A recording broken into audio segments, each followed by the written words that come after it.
Florida State's quarterback room has completely turned upside down in really just the last week. I'm going to talk about that with Richie in today's video presented by BetUS. Let's talk about it. Quarterback room has flipped. All right, so Florida State loses Luke Kromenhoek but gets Thomas Castellanos. All right, I've done a couple of thoughts on this, so I'll shut up real quick and get your thoughts, and then we'll talk about it. But just that swap, what's your immediate thought on that swap? So I was actually a big fan of what we saw from Luke Kromenhoek in the limited action he had this season. I would have loved to see him stay. I'm not going to sit here and be one of those guys that was like, "Oh, I'm glad he's gone. He was useless." No, I do not think that's the case. I think he was very useful potentially in the future, right? But obviously some things happened behind the scenes. I'm sure you've covered all of that in other videos that people can go back and listen to. So please like and subscribe so you can see all of TJ's midweek videos as well as just our Sunday videos and Wednesday in season videos. And we'll probably get together to do other ones, in the interim. But I wasn't happy to see Luke go, but everything that I've seen, it's not a this is college football in 2024, 2025, moving beyond. That's going to happen. The Castellanos, I think I like the pickup a lot more than you do. I've seen your takes on it, and you know, I think with Gus Malzahn coming in, and he immediately had Castellanos on campus once he was hired. I think I don't think there's a quarterback that really fits the mold of a Gus Malzahn offense, which is, what something I've seen from a lot of people saying.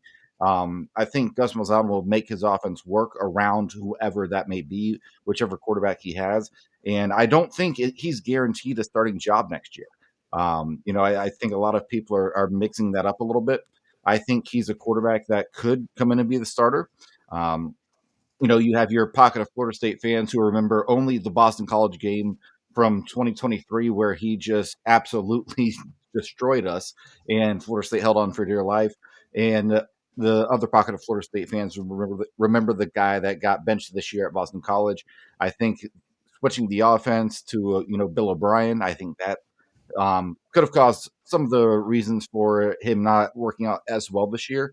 But I think he's a net positive addition. And I don't think, if it were him or Luke, if you could only give me one for next year, there's not a clear answer for me. I'm not sure what your thoughts are between that one. But if you could only have one of those two for next year, I'm not going to sit here and say, oh, definitely Castellanos or definitely Luke. I think, we'll take whoever we have and maybe even bring someone else in, which would not shock me at all. Brock Glenn is still in the mix. We'll see what happens there. But I'm not mad at the pickup. I'm not celebrating it, to the stars, but I definitely am not mad at the pickup. I'll get right back to chatting with Richie, but first, I want to give some love to BetUS. You can use our code right now, YouTube150, to bet on all the playoff action, all the NFL action, all the college basketball action. And with that, you're going to get 150% sign-up bonus on your first deposit, 125% on your next two. Make sure that you're betting with BetUS. All of those bonuses are up to $2,000. We appreciate them for their support. Yeah, so having more time to think and having more time, obviously you have your initial reaction and you think what you think about something, and your opinions and mine, you're allowed to change it, right? You don't have to, this is my original take, so I have to love this or hate this forever. I'll say you mentioned, off the rip, like the idea of for 2025, like you essentially know what you're getting with Castellanos, right? Yeah. And so if you're Mike Norvell, I don't think you know what you were going to get out of Kromenhoek in 2025, right? Like how big of a step, and I fully believe, right?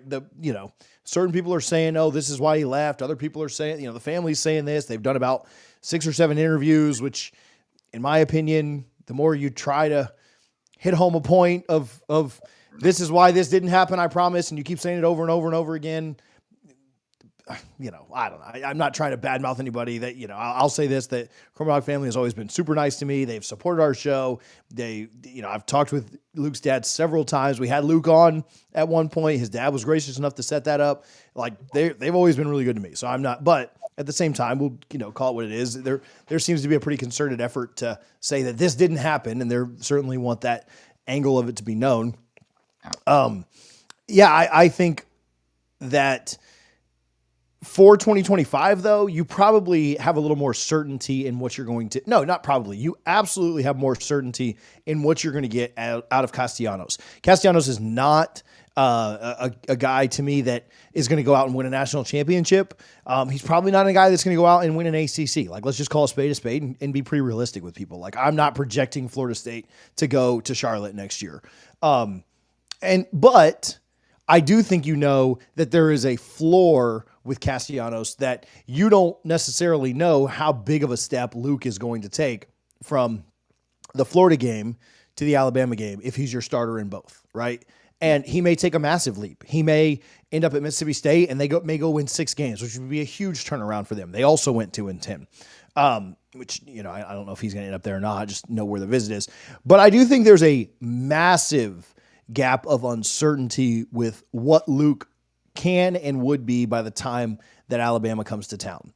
And to me, that was not something that Mike Norvell could risk. He couldn't risk Luke not being ready. Is there a chance Luke's ready by that game? Absolutely. Like, I don't know who Mississippi State or wherever Luke ends up. I don't know who they open up with, but we'll see, right? Like, maybe he does make a massive leap forward. Maybe he goes somewhere with just excellent quarterback development and he makes a huge leap from that last Saturday in November to his first game on Labor Day weekend. I don't know that Mike Norvell could chance it. I don't know that he could chance whether or not Luke made that leap or Brock made that leap. I think he needed to bring somebody in. Castellanos right now has a higher floor than Kromenhoek or Glenn, in my opinion. If Castellanos starts for you from the time that DJ went down, right, against SMU, I think you probably win maybe 2 or 3 more games than you did, right? Maybe you finish 4-8 or 5-7, still disaster type seasons, but you probably beat Duke. If you don't fumble 8 times, which the quarterback had 4 of them, you probably beat Florida. Maybe you're competitive in the UNC game. So anyway, all that said, I think a little bit better a quarterback, just a little more certainty, right? Like the floor with Castellanos to me feels like about 5-7, maybe 6-6 is kind of your range there. And then, his ceiling to me is not super high. It's probably 7 or 8 if we're being honest, but the floor with Luke or Brock might still be 3 wins, 4 wins, like that might be where you're at. And so, I think for this year alone, it's probably a better move. Is it great for the future? Probably not. He's going to be here 1 year, I'm sure, and then go. And then we're going to be in this situation again next year. Who's ready? Do we have anybody that can play? Do we have to go back to the portal and live there again? We might, but you can have a lot of success in the portal if you can continue to hit. But at the end of the day, I don't think Mike can think about 26. I don't think he can think about 27 or down the road. He has to make a bowl this year. And if he doesn't, I think he gets fired. And so was he confident that Luke and Brock alone could lead him to a bowl? I don't think so. That's why I went to the portal. If he was confident they could, then he wouldn't have. To me, the money stuff gets thrown around. The Malzahn offense stuff gets thrown around. I don't really believe that either because Mike learned from Gus in his press conference. Gus said, we basically have the same offense with little wrinkles, difference here and there. So I certainly, whether or not it's the money thing, I don't know. I certainly trust the people that said it was. Whether or not it's the offense thing, that doesn't make a lot of sense to me. What really makes the most sense to me is Luke wasn't, I think prior to this season, they kind of told Luke, this is your team, 25 and beyond. Well, I don't think that he's far enough in development, and I don't think Mike Norvell can risk it with a new quarterback. If DJ, and I know I'm rambling at this point, if DJ would have come in and we'd have won 9 games, and say we get left out of the playoff at 9-3, which we probably would have, right? Miami didn't make it at 10-2. But say we would have gone 9-3, good year, not a great year. DJ plays a lot better. The offensive line's better. There wouldn't be a lot of pressure. And a lot of FSU fans would say okay, now we're going to throw the young guy out there. And if we struggle a little bit, we go 6-6, not who cares? It's still Florida State. You're not happy with that. But if you throw a young guy out there and he's just not all the way ready, or there wouldn't be that same pressure on Mike. And I don't think Mike would have gone to the portal. Maybe he goes to the portal to grab kind of another depth piece, but if we'd have gone 8-4, 9-3 this year, there would be no pressure on Norvell, and he probably would have just ridden it out with Luke. It might have been kind of a rebuilding year in 25, but then you'd hope Luke could really take off in 26.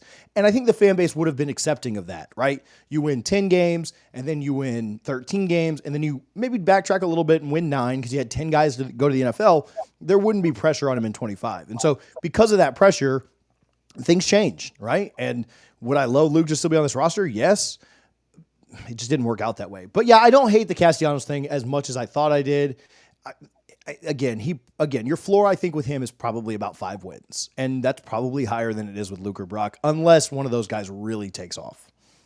Yeah, and I think you make a great point, TJ, that, Mike, typically a coach is looking at long term. They're saying, okay, listen, next year might not be as great. And they can't say that publicly, right? You cannot say that in a press conference because you got a lot of big money boosters watching these and listening, and that just does not work out. But he understands that next year is a pivotal year, and he has to win now. And by win now, I don't mean go win a national title, go win an ACC title, but he has to go out and show a much, much improved product. And he just could not, clearly was not willing to bet on that with Brock or Luke, which is why he went to the portal to bring the quarterback in. And again, I don't think Castellanos is guaranteed the starting job by any means. And I'm sure Norvell kind of made sure he was aware of that before he committed. But the fact that they brought in a portal quarterback again, who's very intriguing to me. I guess that's the best word for me when it comes to Castellanos, is just intriguing to see what he can do. Because I think back, how frustrated I was, and you probably were too, TJ, sitting in the Rose Bowl in 2013, or actually it was actual year was 2014 at the time, watching Nick Marshall just pick apart our defense that had been dominant all year. And granted, we do not have a Trey Mason on this roster, so let's be clear about that. But Gus Malzahn has shown to be able. That true freshman's pretty good. I'll say that. Yes, we'll get into that too. But I'll save the Gus Malzahn talk for a little bit later. But going back to the quarterback situation, I agree with you 100%. And, we disagree on this pod a lot more than I think most FSU podcasts with multiple hosts have. But yeah, I'll agree with you 100% that this was a move that Mike Norvell felt he had to make. We both know Michael Alford. You know him a little better than I do. He's been on this pod several times. And I have no doubt he had a very difficult conversation with Mike Norvell and said, listen, it happened this year. I get it. This can never, ever happen again. If it does, I'm going to have to part ways with you. We know they get along well. We know they're friends off the field and outside of the Moore Center, but this can never happen again. And I think that's what we're seeing with this move right here. So what are your thoughts on losing Kromenhoek, getting Castellanos? Do you agree with Richie? Do you agree with me? What are your thoughts? And we, again, appreciate BetUS for their support and look forward to chatting with you guys down in the comments. Go Noles.